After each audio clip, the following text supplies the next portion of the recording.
Kanina sa akin sa FB Live ko ng Tinapay at Tubig ng Buhay, sa PCMI page po.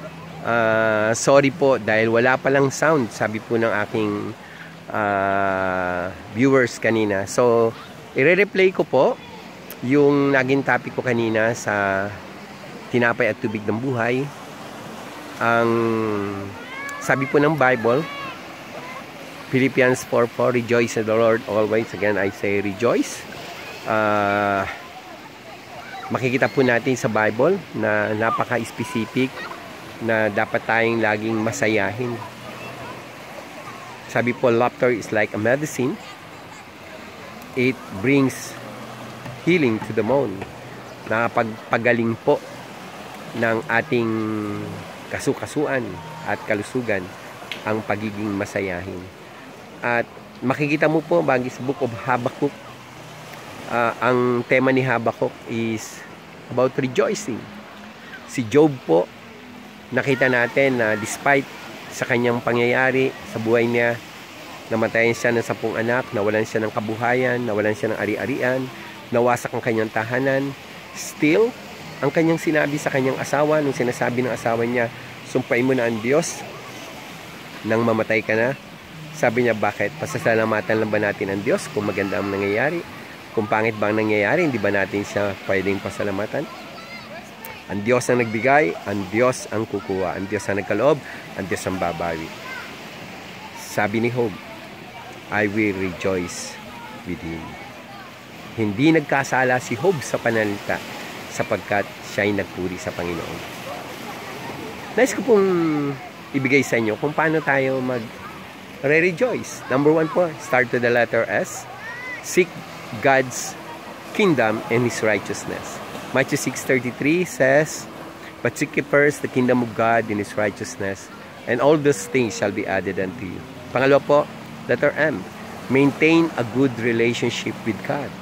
The greatest commandment is to love God with all your heart, with all your spirit, with all your soul, with all your strength, and with all your being, and love your neighbor as you love yourself. That is the greatest commandment.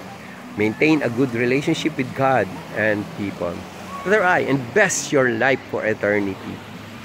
Tandaan niyo po, lahat ng bagay lilipas, pero ang salita ng Diyos kailanman ay hindi magwawakas. Colossians 3:1 and 2, set your heart and your mind on the things above, for the things above are eternal, while the things below are temporal.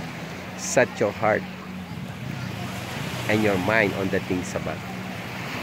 Letter I po, invest your life for eternity. Sabi po ng isang kauna-unahang bilyonaryo ng Amerika, John Rockefeller, I earned billions of dollars but profit me nothing. Letter L po, learn to appreciate God's goodness and faithfulness. Philippians 1:6, he who begin the good work in us is faithful to complete it in us.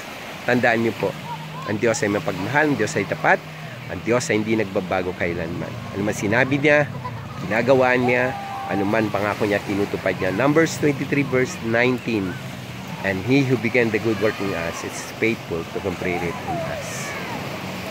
Learn to appreciate God's goodness and faithfulness. And letter E, expect eternity with Christ.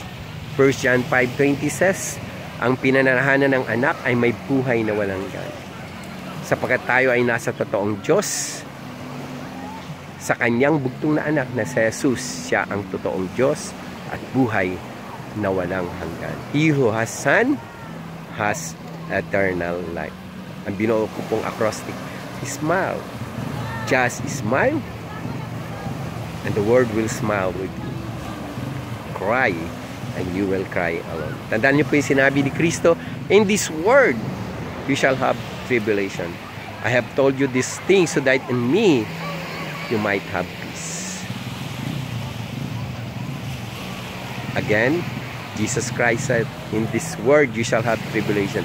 But be of good cheer, for I have overcome the world. There is power in His smile. Smile. S, seek God's kingdom and His righteousness. Matthew 6:33. The greatest and next commandment, love God with all your heart and with all your spirit, with all your mind, with all your soul, with all your strength, and love your neighbor as you love yourself. Letter M, maintain a good relationship with God and people. Letter I, invest your life for eternity. Colossians 3:1 and 2. Set your heart and your mind on the things above, for the things above are eternal. Letter L, learn to appreciate God's goodness and faithfulness. Napakasarap po na sinabi ng Diyos. Philippians 1:6. He who begin the good work in us is faithful to complete it in us. And letter E, expect eternity with Christ. He who has the Son has eternal life. God bless you po. Ito pang inyong host sa Tinapay at Tubig ng Buhay, Bishop Larry de los Santos. Lagi nagsasabi, we love as one, we work as one, we serve as one, we win as one, and together as a nation, we heal as one. Reporting live mula po dito sa isla ng Patnanungan, dito po sa Villa Carin, malapit po sa bayan ng Patnanungan. Kaya po tayo merong signal. God bless you. I love you all with the love of the Lord.